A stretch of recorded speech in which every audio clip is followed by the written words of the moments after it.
मेरे मीठे बच्चों, तुम मुझे ईश्वर, अल्लाह, शिव, यहोवा, गॉड आदि नामों से पुकारते हो।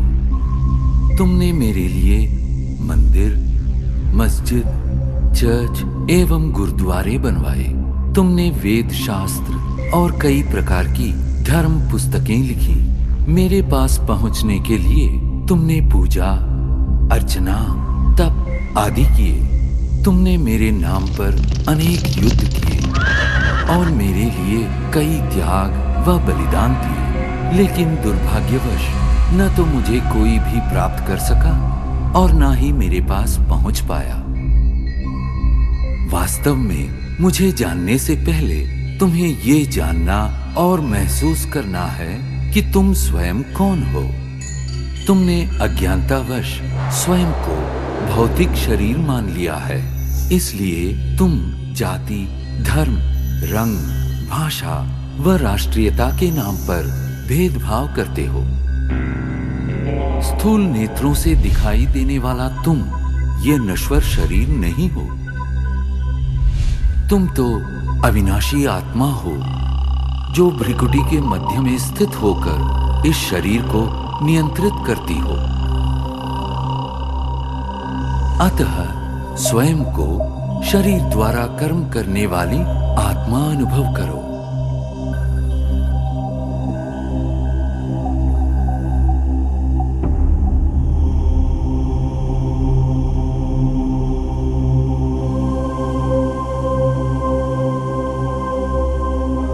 अब कुछ क्षणों के लिए सांसारिक बातों व उनके वातावरण से स्वयं को अलग करो। इस देह को भूल अपने आप को भ्रिकुटी के मध्य में चमकता चैतन्य सितारा अनुभव करो।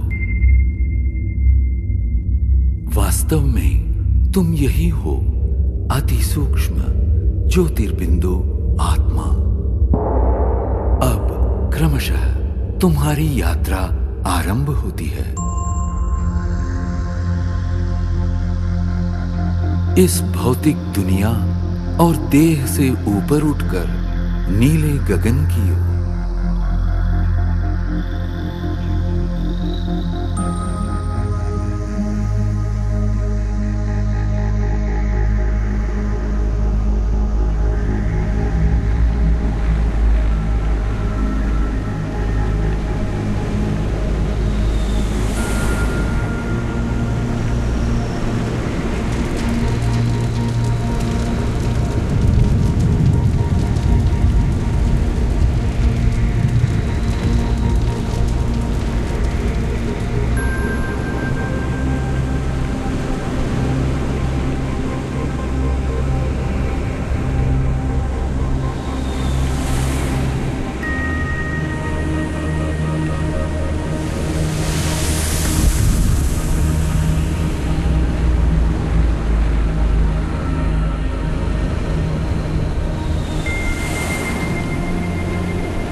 सूर्य, चंद्र, तारागणों से भी पार अब तुम एक सुनहरे प्रकाश युक्त दुनिया में पहुंच चुके हो।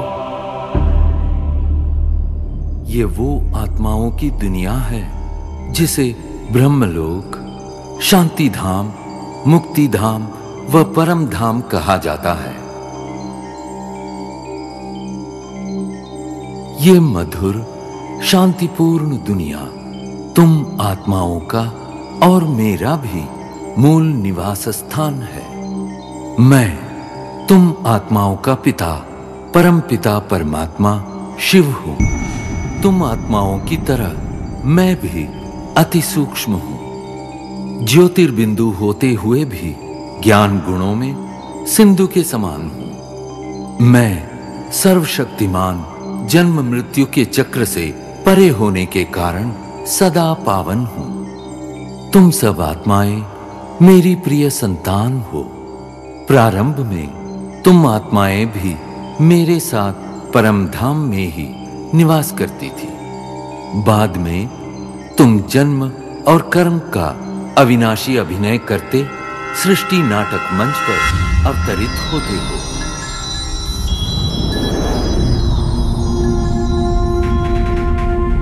ये अनादि अविनाशी नाटक सतयुग, त्रेता युग, द्वापर युग और कलियुग 4 युगों में विभक्त है। प्रत्येक युग की अवधि समान रूप से 1250 वर्ष है और इस कारण पूरे कल्प की आयु 5000 वर्ष है। हर 5000 वर्ष में इस सृष्टि चक्र की हूबहू पुनरावृत्ति होती रहती है।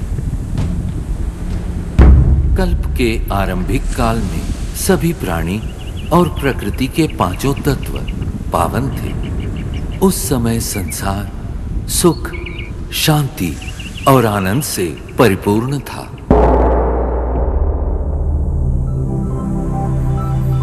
यही वो समय है जिसे सतयुग और त्रेता युग के नाम से जाना जाता है, जहां तुम देवी देवता के रूप में रहते थे। इस 2500 वर्ष की अवधि को स्वर्ग, वैकुंठ, बहिष्ट, जन्नत, पैराडाइज आदि नामों से जाना जाता है।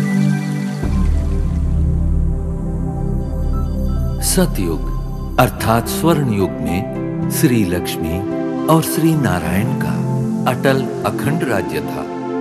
तत्पश्चात त्रेता युग अर्थात रजत युग में श्री सीता एवं श्री राम ने राज्य किया।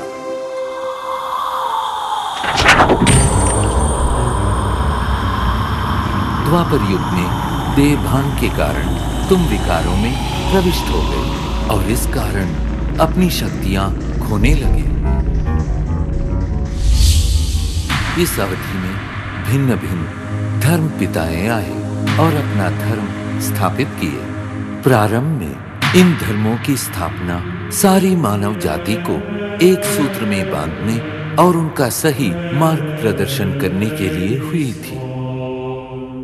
अब इस कलियुग अर्थात कलह युग में मानव मन में विद्यमान 5 विकार चरम सीमा पर है, जिनके कारण 5 तत्व प्रदूषित हो गए हैं और तुम शांति एवं खुशियों से वंचित हो गए हो। परिणामतः दुख, अशांति के दलदल से मुक्ति पाने के लिए तुम मुझे पुकारने लगे।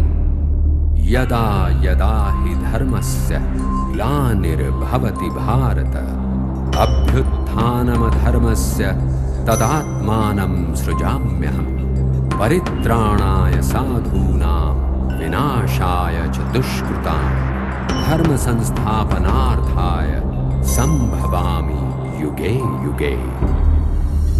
जब जब धर्म की ग्लानि होती है एवं अधर्म व पाप में वृद्धि होती है, तब तब सत धर्म की स्थापना और श्रेष्ठ विश्व नवनिर्माण हेतु मैं धरती पर अवतरित होता हूँ। इस दिव्य व पावन अवतरण के काल को संगम युग कहते हैं।